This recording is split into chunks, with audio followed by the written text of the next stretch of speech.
To find painting inspiration this week, I headed to Fairbanks Nature Reserve, which used to be an old coal mining site.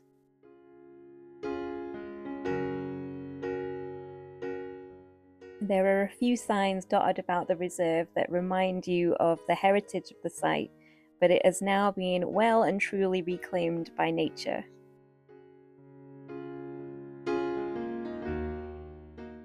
When I first arrived, I was greeted in the car park by a lovely flock of great tits and robins and dunnocks.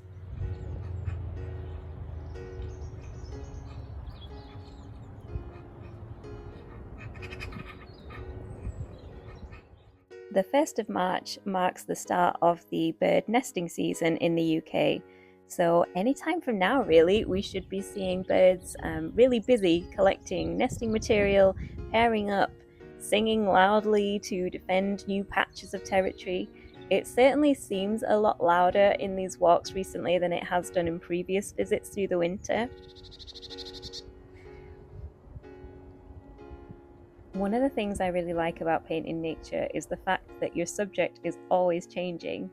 Every time I do one of these visits, I go out with absolutely no idea what I'm going to end up painting for the day. And that's part of the excitement of it all. Like, I could be painting a landscape one week or wildlife the next. I could be painting something really small and close up or something a bit more epic. I really have no idea what the painting subject's going to be, and so it keeps things interesting, and it also helps with my painting skill. Because I'm painting a variety of subjects instead of the same thing all the time, I get to practice so many different techniques with my paintings, and I think that's helping me to develop my skill as an artist. I wanted to look out for more wildflowers as part of this video, and I noticed a dandelion, which is one of the first ones I've seen this year. I feel like dandelions get a bit of a bad rep. They're classed a lot of the time as weeds, and people like to remove them or tidy them out of the way, but they're actually a really important source of nectar for those early pollinators like bumblebees and early butterflies. At this time of year, there's not a huge amount of food available, so dandelions are really important.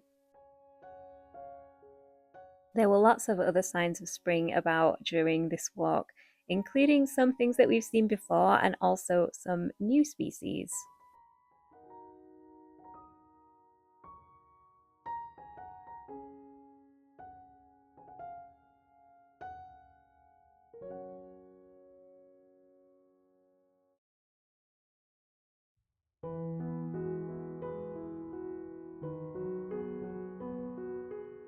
One of the flowers I've been looking out for a few weeks now is coltsfoot, which is this tiny little yellow thing, which you might mistake for a dandelion from a distance. As you get closer, you can see its tiny little yellow petals and its stem, which I think looks a bit like asparagus.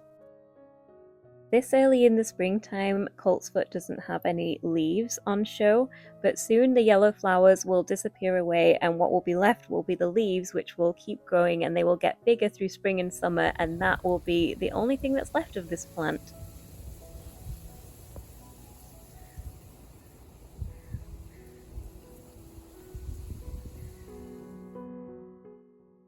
I never know what kind of day I'm going to have when I go out in search of painting inspiration in nature. Even if you're surrounded by loads of lovely things, sometimes it's not immediately obvious what you're actually going to end up painting. There can be landscapes which look really nice, but they don't have a natural composition, or wildlife that is wonderful but is way too far away for you to be able to paint properly. And for a while during this visit, I thought that was going to be the case.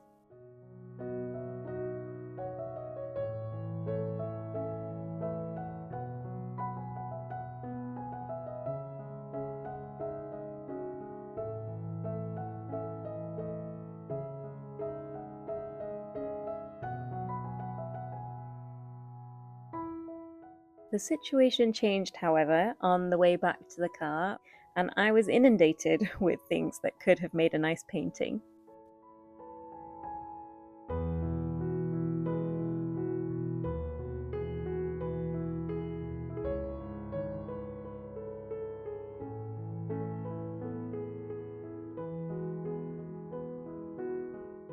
While walking along a path, I noticed 3 roe deer over on the left-hand side, which were just absolutely lovely.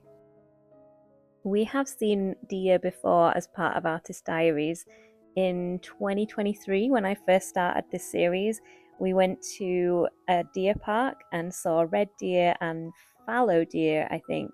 But I feel like there's something just way more special about seeing them completely out in the wild where you're not expecting them and they just kind of appear, and here they were.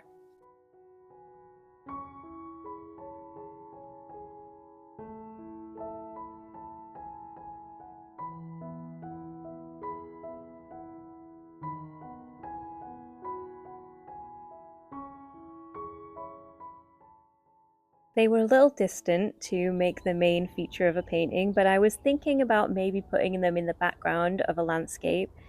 But as I continued my way back to the car, I came across another scene, and as soon as I saw this, I just said, that is the painting. And I didn't really need to look any further for my painting inspiration for this week.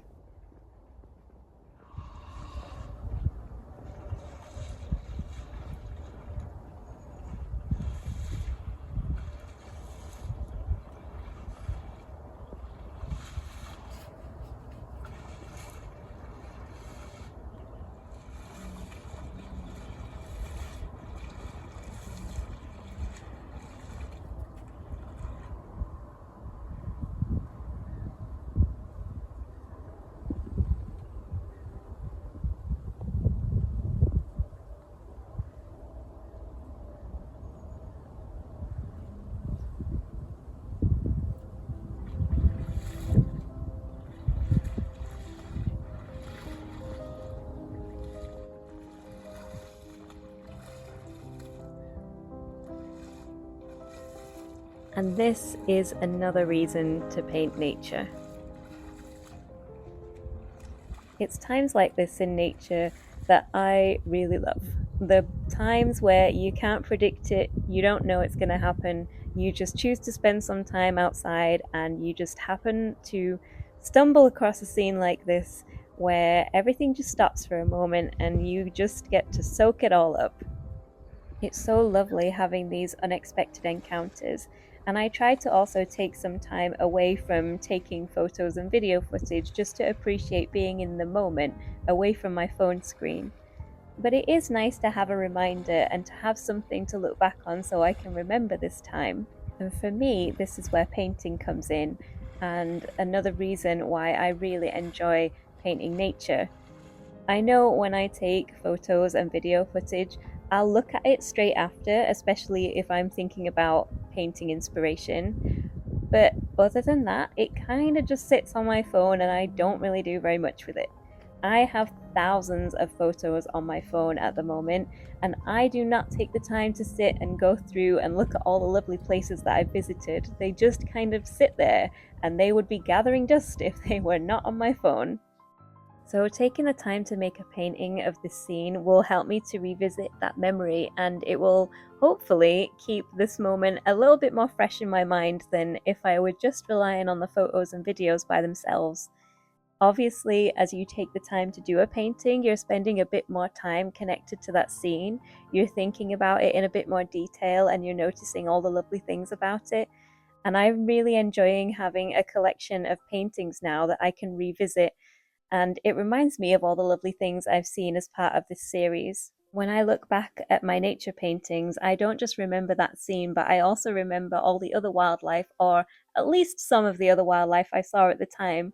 So it's a really nice way of keeping those memories alive and being able to recollect the lovely sights that we've seen so far as part of the series. So for this painting, I am starting as usual with my 6 by 8 inch oil painting paper, which is cut down to size. I then do an outline in burnt sienna, and I do my initial blocking in a very thin layer where I'm just trying to get a rough idea of what colours are going where. And from that point, I do everything a little bit more meticulously. I work over it again in one more layer, trying to get in all the detail that I want to include. One of the biggest challenges I had with this painting was deciding what I was going to paint. I knew it was going to be the Highland cattle because they were wonderful, but I couldn't quite decide what part of the scene I wanted to paint because there were so many lovely bits. I wasn't sure whether to paint the white one in a little bit more detail. As it got a bit closer, I could see it better, and I thought it would be quite a nice portrait to do. But I painted a Highland cattle, not a Highland cattle, a Highland cow. I painted a Highland cow not that long ago, and I didn't want it to be too repetitive. But also, the thing that really stood out to me about this scene was the scene as a whole, and it was the lighting, and it was all of the cattle in the background, and the colour of the water. And I thought I'd be missing out on some of those bits if I just focused on one animal by itself. This painting was definitely challenging, and I think that sometimes happens when you see something so lovely in real life that you feel that there's a lot of pressure to actually make a good painting from it. And yeah, that was definitely the case here. One of the biggest struggles that I had was that patch of land in the background and where it meets the water.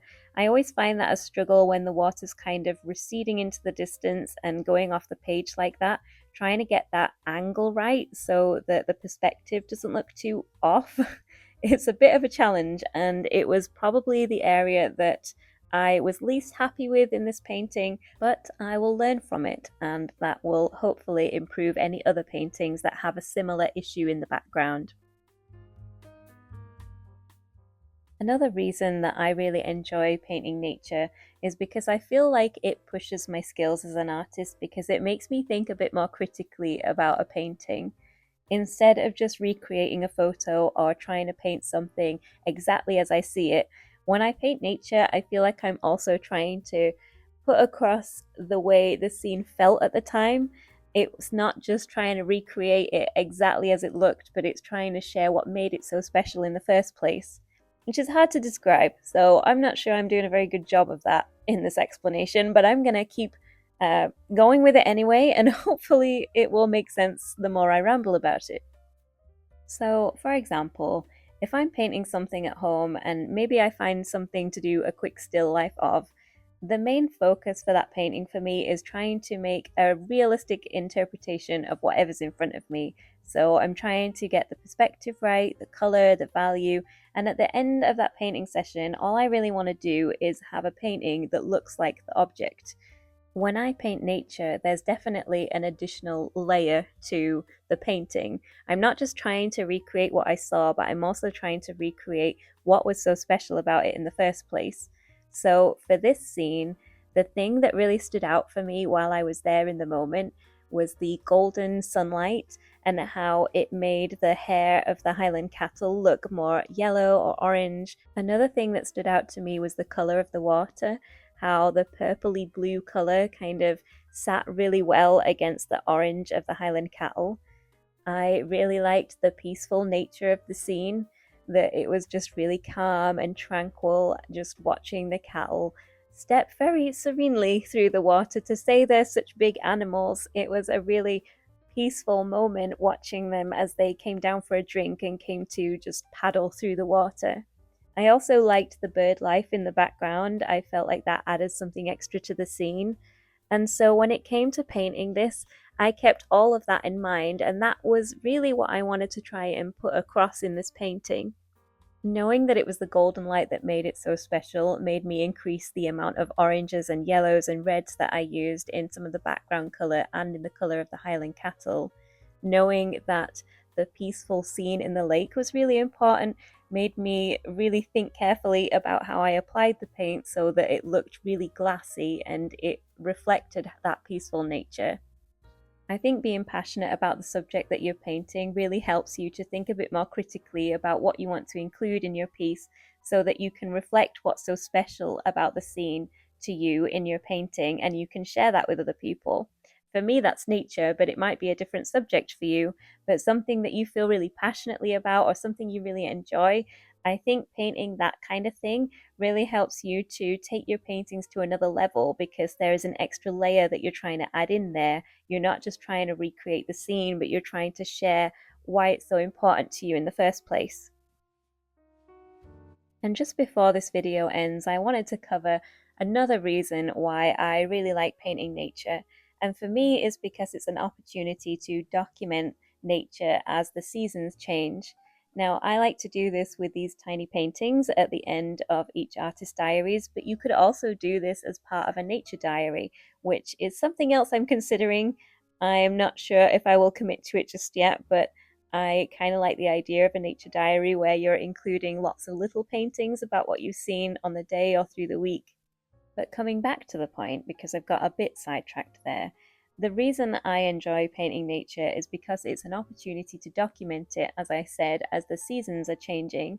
Things happen so quickly in nature, from week to week, especially in the springtime. So many new things are coming out every time I go out in nature, and painting it on a regular basis helps me to really stay connected to it and be mindful of how nature's changing. It allows me to keep a record of things and to notice things a lot more.